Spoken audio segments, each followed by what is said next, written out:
How to see your Wi-Fi password on your iPhone 16 Pro Max. So first of all, open settings. Now in settings, scroll down. Here tap on Wi-Fi.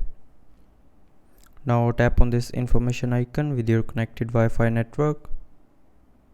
And to see your Wi-Fi password, tap on password. And then scan your Face ID or enter the PIN password or pattern, and after that the password will be visible.